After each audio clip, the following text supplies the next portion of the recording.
اعوذ باللہ من الشیطان الرجیم، بسم اللہ الرحمن الرحیم۔ سورۃ البقرہ آیت نمبر 275 کا حصہ 4 پڑھ رہے ہیں ہم، فورتھ پارٹ۔ سود سے متعلق یہ احکام چل رہے ہیں۔ دیکھیں، انسان جو ہے نا، انسان ہے ہی اصل میں وہی جس کے دل میں لوگوں کے لیے درد ہو، لوگوں کے لیے ہمدردی ہو، محبت ہو، احسار کا جذبہ ہو، قربانی کا۔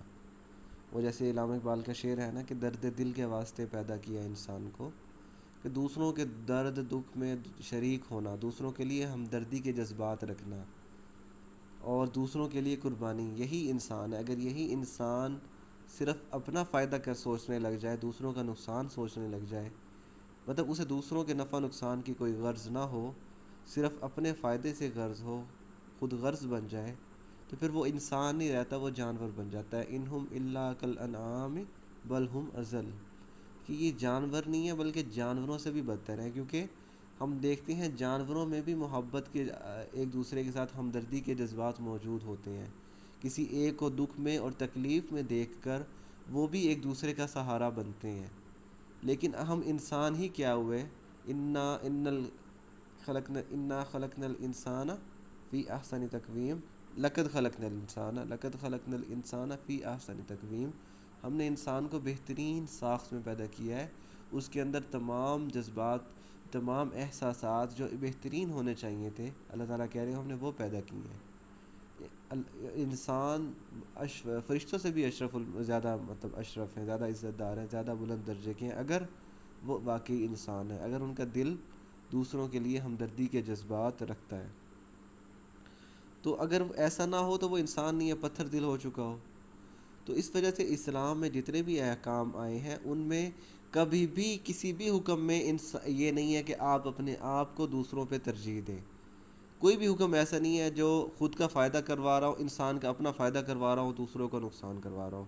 اسلام میں جتنے بھی احکام ہیں وہ یہ ہیں کہ دوسروں کے حقوق، دوسرے لوگوں کو آپ سے فائدہ پہنچے، آپ کا اخلاق، آپ کا یہ درد دل، ہمدردی، یہ دوسروں کے لیے زیادہ ہو، آپ کے اندر قربانی کا، احسار کا جذبہ پیدا ہو۔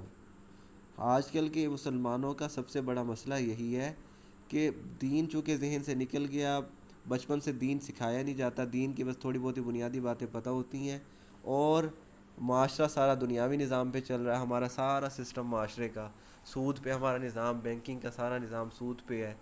یہ سارا پھر ہمیں اتنا نچوڑ رہا ہے کہ ہمارے اندر دوسروں کے لیے محبت، ہمدردی کے جذبات بالکل بھی نہیں ہے۔ آپ کہیں بھی دیکھ لیں، لوگ دوسروں کا نقصان کریں گے اپنا تھوڑے سے قلیل سے فائدے کے لیے، تو وہ انسان کے درجے پہ فائز نہیں ہے۔ تو یہ ساری بات کرنے کا مقصد یہی تھا کہ یہ سود جو ہے نا، یہ سود سمجھ ہی اسی کو آئے گا جس کے دل میں دوسرے انسانوں کے لیے ہمدردی کے جذبات ہوں۔ بہرحال اب ہم پڑھتے ہیں اگلی آیت۔ اچھا، وہ یہ کہتے تھے کہ سود اور تجارت یہ تو ایک ہی بات ہے، اور میں بہت فرق بیان کر چکا ہوں کہ تجارت جو ہے اس میں معاشرے کا بھلا ہے، معاشرے کا فائدہ ہے، جبکہ سود میں معاشرے کا نقصان ہے۔ اس میں ایک طبقہ فائدہ اٹھاتا چلا جاتا ہے، دوسرا طبقہ نقصان اٹھاتا چلا جاتا ہے، اور اس سے معاشرہ تباہی کی طرف جاتا ہے۔ بعد میں جب جو طبقہ وہ کیا کہتے ہیں نقصان اٹھا رہا ہوتا ہے، پھر وہ آپے سے باہر ہوتے ہیں، پھر ان سے نقصان برداشت نہیں ہوتا، پھر وہ لڑائیاں ہوتی ہیں، سارے فساد، تو جنگیں، تو پھر معاشرے کا ایک نظام تباہ و برباد ہو جاتا ہے، جس کے متعلق وہ سورہ بقرہ کے شروع میں تھا نا کہ فرشتوں نے کہا تھا کہ یہ جو خون زمین میں خون بہائیں گے، فساد مچائیں گے، تو پھر وہی بات رہ جاتی ہے، پھر انسانوں میں انسان والی بات نہیں رہتی۔ وَأَحَلَّ اللَّهُ، اللہ نے حلال کر دیا ہے، البیع، بیع تجارت کو، وحرم الربا، اور حرام کر دیا ہے سود کو۔ یعنی ہونا تو ہم مسلمان ہونے کا تقاضا یہ ہے کہ ہمیں جو حکم ملے، چاہے ہمیں اس کی بات سمجھ میں آئے نہ آئے، اس بات کہتے ہیں یعنی اس کا مقصد، اس کے فائدے یا نقصان ہمیں سمجھ میں آئیں یا نہ آئیں، ہم نے ماننا ہی ماننا ہے۔ اسلام کا مطلب ہی فرما برداری ہے۔ آپ کو اللہ نے جو حکم دیا، آپ نے وہ ہر حال میں پورا کرنا ہے۔ آپ نے یہ نہیں دیکھنا کہ اس کے کیا نقصان ہے، کیا فائدے ہیں مجھے، یعنی فائدے ہیں تو ٹھیک ہے مانوں گا، اگر نقصان ہے تو میں نہیں مانوں گا۔ ایسی سوچ نہیں ہو، جو ایسی سوچ رکھتا ہے وہ مسلمان ہی نہیں ہے، اسلام کے دائرے سے خارج ہے وہ۔ تو وہ ہے نا قرآن پاک کی آیت، جب اللہ اور اس کے رسول کسی بات میں کوئی فیصلہ کر دیں تو کسی مسلمان کے لیے یہ جائز نہیں ہے کہ وہ اس میں اپنی رائے رکھے کہ میری رائے یہ ہے. ایسا ممکن ہی نہیں ہے. اگر ایسا ہے تو وہ مسلمان نہیں ہے.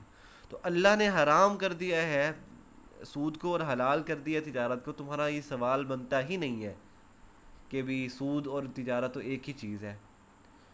لیکن پھر بھی اس کے باوجود اللہ تعالیٰ نے بتا دیا، اور ہم مطلب ہمارے ذہن میں اس کے فائدے نقصان ہمیں احادیث سے اور ہمارے معاشرے کے نظام سے ہمیں پتہ چل جاتے ہیں.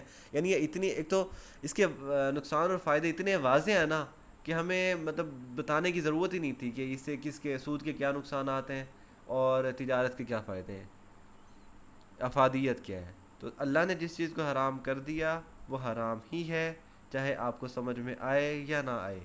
اور جو چیز اللہ نے حلال کر دی وہ حلال ہی ہے، چاہے آپ کا نقصان ہو رہا ہو. تو یہی آیت، یہ ساری بات کرنے کا مقصد یہی تھا کہ اللہ کو اللہ سمجھیں.